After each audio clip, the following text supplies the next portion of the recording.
12th standard Maharashtra board, and it is useful to all NCERT also and Maharashtra board also, all the boards.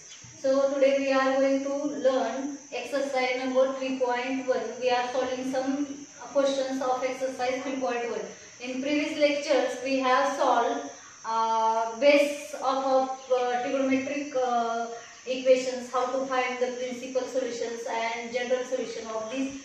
So if we don't know that how to find principal solutions and general solutions and what are the theorems about the general solution, please go on YouTube channel, that is Student Education Society, and check it. It is there, and I have explained it very simply, and you can understood it. So if you have any confused, you can ask about it also, and according to that base we are today solving our exercise 3.1. Find the principal solution. Question number 1. Find the principal solution of the following equations. My board is small, so I am writing one by one questions on the board. So first is question number 1. Cos theta equals to 1 by 2. It is given that what is given here, cos theta equals to half. ये बात हमें पता है, cos theta equals to 1 by half, मतलब half है. तो हमें यहाँ पे जरूरत पड़ती है कि cos थीटा कब हाफ होता है, मतलब थीटा के कौन से वैल्यू पे थीटा हाफ होगा. तो हमें क्या पता है, जैसे कि हमने 9th स्टैंडर्ड में पढ़ा है, 10th स्टैंडर्ड में पढ़ा है, cos थीटा की वैल्यू कब हाफ होती है, मतलब कौन से इससे होती है. तो हमें पता है cos 3 π/3 इक्वल्स टू हाफ, ये पता है हमें, ये हमने पढ़ा है. मतलब थीटा क्या हुआ, π/3 हुआ. थीटा की वैल्यू क्या हुई, π/3 हो गई. ये बात समझ लो, थीटा की वैल्यू क्या हुई, π/3 हुई. ये बात समझ लो.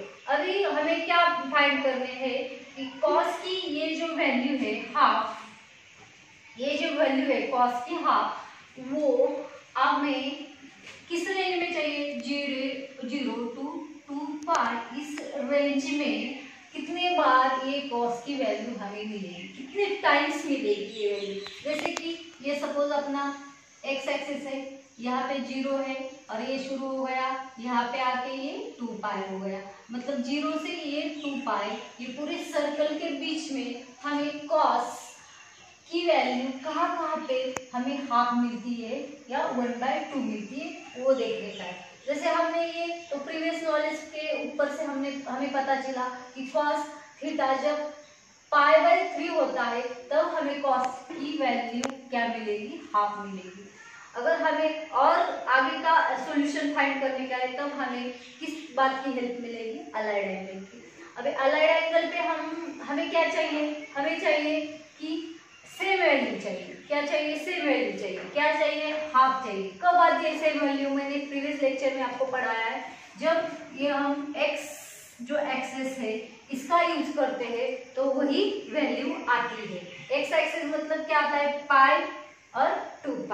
इसका जब हम यूज करेंगे तो हमें दिए गए हुए ट्रिग्नोमेट्रिक रेशियो की वैल्यू सेम मिलेगी. अगर हम अब यहाँ पे देखेंगे तो अलाइड एंगल का कौन सा फॉर्मूला हम यहाँ पे यूज कर सकते हैं, तो हमें मिलेगा यहाँ cos क्या है, π/3 है, तो इक्वल्स टू कौन सा ऐसा मिलेगा. हमने अगर cos को यहाँ पे देखो, अगर हमने cos को थोड़ा दिमाग यूज करो, पाई प्लस π/3 किया तो ये सेकेंड इसमें आएगा, समझ में आ रहा है, सेकेंड इसमें आएगा. तो तब क्या मिलेगा हमें, वो cos वहां पे निगेटिव हो जाएगा.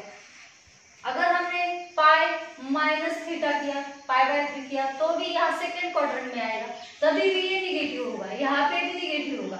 तो हम यहाँ जाएंगे, तो यहाँ पे क्या है, 2π - θ किया, 2π - θ किया, समझ में आ रहा. 2π - θ किया तो ये कहाँ पे आता है, फोर्थ क्वाड्रेंट में आता है. और फोर्थ क्वाड्रेंट में हमें cos कैसे मिलता है, पॉजिटिव मिलता है. सो हम वही अलाइड एंगल का वही फॉर्मूला यूज करते हैं. अगर फॉर्मूला ध्यान में नहीं रहते फॉर्मूले पूरा टेबल अलाइड एंगल का, तो ये टेक्निक है हमें यूज करने की. तो हम क्या लिखेंगे यहाँ, cos 2π - θ, cos 2π - θ. तो ये यहाँ पे आएगा फोर्थ क्वाड्रेंट में. ये बात समझ में आई, मतलब cos π/3 equals to cos 2 pi minus theta. मतलब दोनों की वैल्यू क्या आएगी 1/2 आएगी। दोनों की वैल्यू क्या आएगी 1/2 आएगी। लेकिन हमें इसका एक्चुअल ये निकालना है। थीटा में जब क्या लिखेंगे हम, थीटा क्या मिला है हमें, क्या मिला है थीटा इक्वल्स टू पाई/3। देयरफॉर हम क्या लिखेंगे cos 2 पाई माइनस थीटा की जगह पे क्या आएगा पाई/3 ये आएगा। समझ में आ रहा, थीटा क्या मिला हमें पाई/3। वो हमें ट्रिग्नोमेट्रिक टेबल जो मिला हमने पढ़ा है लर्न किया है 10th में, उसके हिसाब से हमने ये लिया। यहाँ पे हम ऐसा नहीं लिख सकते कि वी नो दैट cos पाई/3 इक्वल्स टू हाफ, ये हमें पता है, हमने ये पढ़ा है, अंडरस्टूड। अब cos क्या मिला अभी ये थीटा मिला पाई/3, तो हमने थीटा की जगह पाई/3 लिखा। तो इसका कैलकुलेशन करते हैं, क्या आएगा cos 2 पाई, तो ये डिनोमिनेटर सेम करेंगे तो क्या आएगा 2 × 3 6 आएगा माइनस पाई अपॉन 3। ये बात समझ में आई, डिनोमिनेटर सेम किया, इसको भी 3 दिया तो 2 3 6 पाई माइनस पाई अपॉन 3। तो क्या बना ये cos पाई 5 पाई/3। ये हमें एक और क्या मिला cos का प्रिंसिपल सॉल्यूशन, किस वैल्यू के लिए 1/2। मतलब cos पाई/3 इक्वल्स टू cos 5 पाई/3 इक्वल्स टू हाफ। मतलब cos का 2 टाइम हाफ वैल्यू मिलेगा हमें। कब कब मिलेगा पाई/3 के लिए मिलेगा और 5 पाई/3 के लिए मिलेगा। ध्यान में रखो पाई/3 और 5 पाई/3। अगर हमें क्या पता है कि प्रिंसिपल सॉल्यूशन फाइंड करने के लिए, प्रिंसिपल सॉल्यूशन फाइंड करने के लिए हमें कौन से रेंज की वैल्यू चाहिए 0 to 2 पाई। इस रेंज की वैल्यू चाहिए 0 to 2 पाई, इस रेंज के वैल्यूज चाहिए। ये बात समझ में आई। तो अगर ये दोनों को चेक करते हैं हम, तो पाई/3 कहाँ पे मिलता है हमें, और ये जो पाई/3 है इसमें से ये पाई/3 कहाँ आता है 60 होता है ये। अगर 2 पाई कहाँ पे आता है तो ये 2 पाई, उसमें से हमने कुछ माइनस किया, मतलब ये 2 पाई के आगे नहीं गया। मतलब ये दोनों जो हमें वैल्यूज मिले हैं, कौन से वैल्यूज मिले हैं हमें पाई/3 एंड 5 पाई/3। ये दोनों वैल्यूज किसके रेंज में आते हैं, इसके रेंज में आते हैं 0 to 2 पाई। ध्यान में रखो क्या बता रही हूँ मैं, ये तो हमें पता है पाई/3 इज द 60, लेकिन हमने क्या किया है, हमें रेंज कौन सी चाहिए 0 to 2 पाई। ये ध्यान में रखो 0 to 2 पाई। हमने क्या किया है यहाँ पे अलाइड एंगल कौन सा यूज किया है, यहाँ पे अलाइड एंगल कौन सा यूज किया है यहाँ पे, ये अलाइड एंगल। यहाँ पे लिखो मत लिखो कोई बात नहीं है, लेकिन आपको पता होना चाहिए कि अलाइड एंगल फॉर्मूला है। तो 2 पाई माइनस थीटा। अभी ये 2 पाई में से कुछ तो माइनस किया है, प्लस नहीं किया है, माइनस किया है। इसका मतलब ये 2 पाई से ये स्मॉल आ गया, तो स्मॉल वैल्यू क्या आ गई है 5/3। मतलब ये 2 पाई और 0 के बीच में आ गया। ये बात समझ में आई। तो हमें क्या मिला, दो आंसर्स मिले पाई/3 एंड 5 पाई/3 इक्वल्स टू हाफ मिले। दोनों का वैल्यू क्या मिलेगा हाफ मिलेगा। देयरफॉर हम क्या लिखेंगे, the required solution, the required principal solution बताया ना हमें, प्रिंसिपल सॉल्यूशन। तो प्रिंसिपल सॉल्यूशन इज क्या आएगा पाई/3। उसके पहले हमें ये मेंशन करना पड़ेगा कि this both the solution are between पाई/3 इज बिटवीन 0 ग्रेटर देन और इक्वल टू, अगर ग्रेटर देन 0 पाई/3 is greater than 0 and smaller than 2 pi. ये भी कंडीशन है, इसके रेंज में चाहिए। एंड 5 पाई/3 is greater than 0 and smaller than 2 pi. ये पहले ये मेंशन करो, तब जाके हमें ये जो दी हुई कंडीशन सेटिस्फाइड हो रही है ये पता चलेगा। देयरफॉर इसके आगे लिखेंगे हम द रिक्वायर्ड प्रिंसिपल, हमें प्रिंसिपल सॉल्यूशन पूछा था ना, प्रिंसिपल सॉल्यूशन इज क्या है अपना पाई/3 एंड 5 पाई/3 ये हो गया इसका आंसर। सब क्वेश्चंस हम इसी तरह से सॉल्व कर सकते हैं, कुछ कंफ्यूजन नहीं है, आपको आता है, आपको पता है, सिंपली ऐसा ही हम सॉल्व करेंगे सब क्वेश्चन को। अगर ये आपको समझ में आता है तो लाइक करो, ये करो, अपना वीडियो शेयर करो और कमेंट्स करो। कुछ कंफ्यूजन हो तो, कुछ दिक्कत हो तो कंफ्यूजन करो, कुछ डिफिकल्ट नहीं है, कुछ कंफ्यूज होने की बात नहीं है, आपको सब आता है, सब पता है। थोड़ा सा वीडियो को थोड़ा ध्यान से देखो, आपको समझ में आएगा। मैंने बहुत सिंपली इसको एक्सप्लेन किया है आपके लिए। So will take next question. अगर आपको चाहिए तो इसका एक स्क्रीनशॉट भी ले सकते हैं। तो नेक्स्ट क्वेश्चन हम देखते हैं। नेक्स्ट क्वेश्चन क्या है? नेक्स्ट क्वेश्चन है सेक। नेक्स्ट क्वेश्चन नंबर 2 है सेक थीटा इक्वल्स टू 2√3। अभी देखो 2√3 कब मिलता है ये? तो हम लिखेंगे आंसर में क्या दिया है हमको, सेक थीटा इक्वल्स टू 2/√3, 2/√3। समझ में आ रहा है? हमें दिया है इसे थीटा की वैल्यू कब 2/√3 बनती है, कौन सी वैल्यू की वो देखना पड़ेगा। सेक थीटा कब 2/√3 होता है, तो क्या विन होना है, क्या पता है हमें, 10वीं में पढ़ा है, क्या पढ़ा है, सेक कब होता है π/6 equals to 2/√3। Sec π/6 equals to 2/√3 ये बनता है। ये अंडरस्टूड यू? ये क्या बनेगा? तो हमें थीटा क्या मिला, इसका मतलब थीटा क्या होता है, थीटा इक्वल्स टू π/6।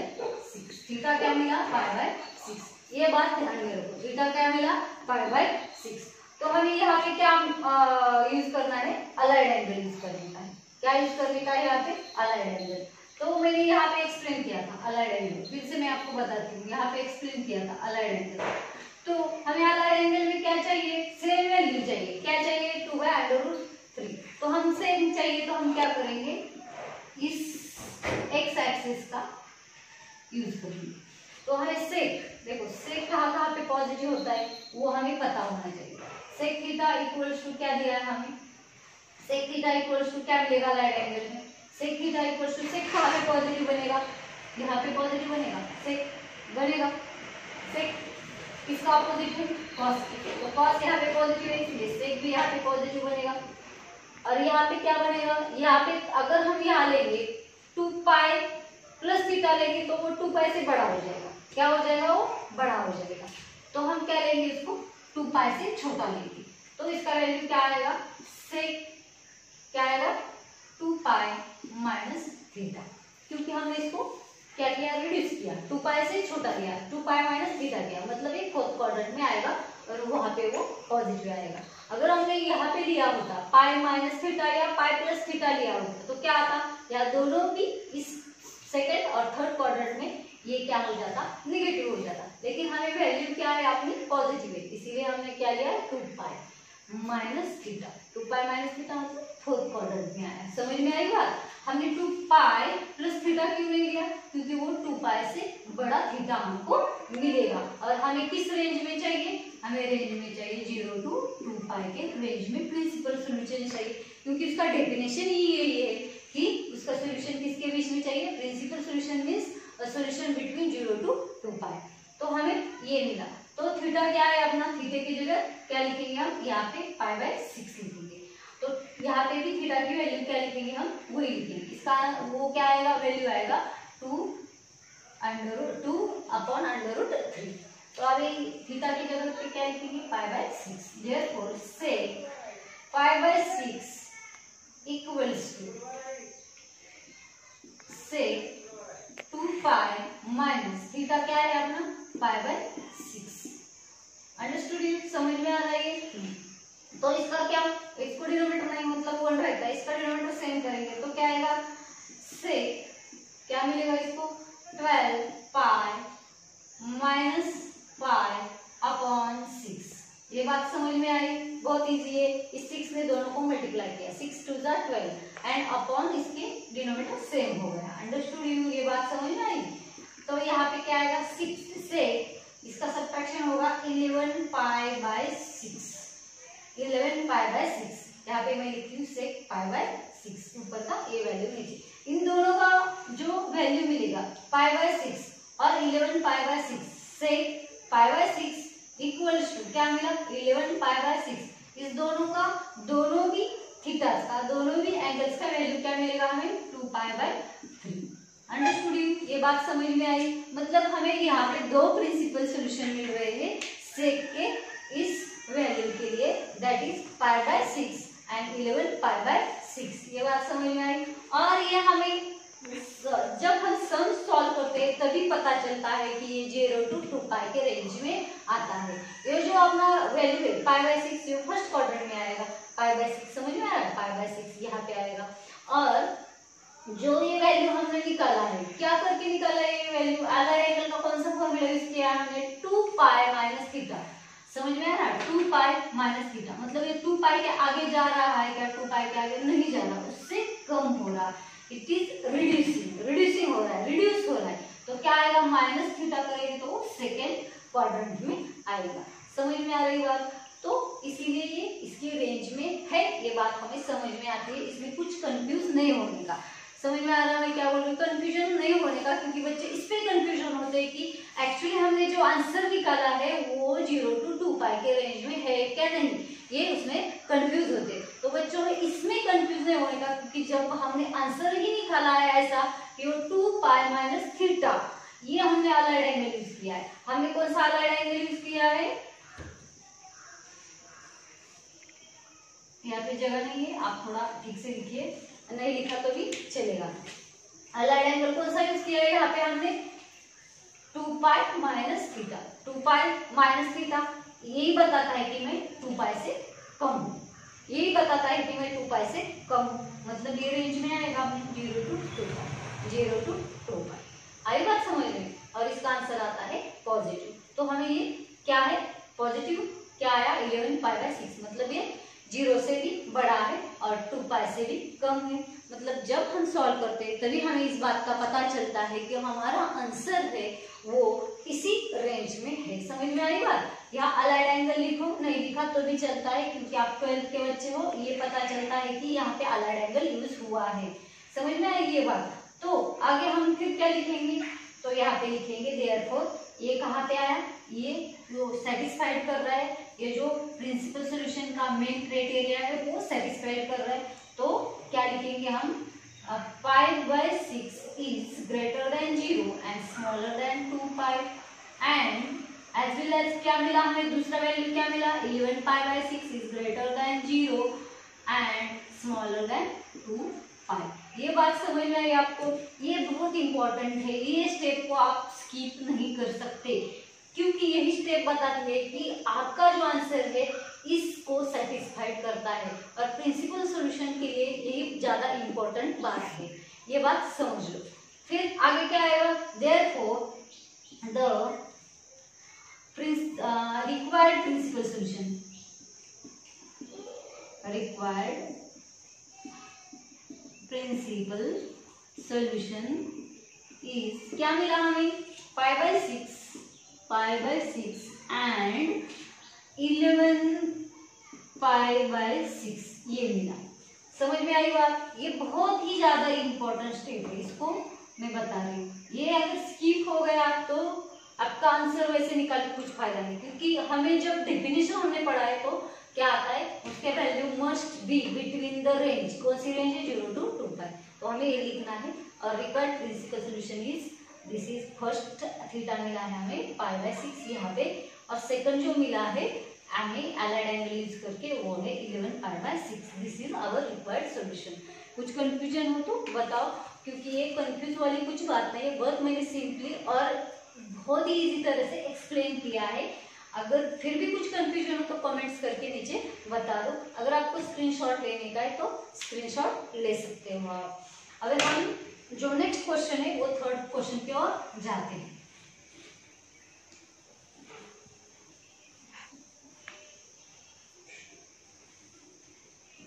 अपना थर्ड क्वेश्चन क्या है, देखो थर्ड क्वेश्चन है, थर्ड क्वेश्चन है अपना cot थीटा इक्वल्स टू क्या दिया है, √3। अगर ये अपना थर्ड क्वेश्चन है वो हम नेक्स्ट वीडियो में सॉल्व करेंगे। और ये जो हमने अभी किया है उसको आप जरा देख लो अच्छे से, लाइक करो, शेयर करो, सब्सक्राइब करो। और आपका कुछ कंफ्यूजन है तो आप हमें नीचे कमेंट्स करके बता दो। Thank you.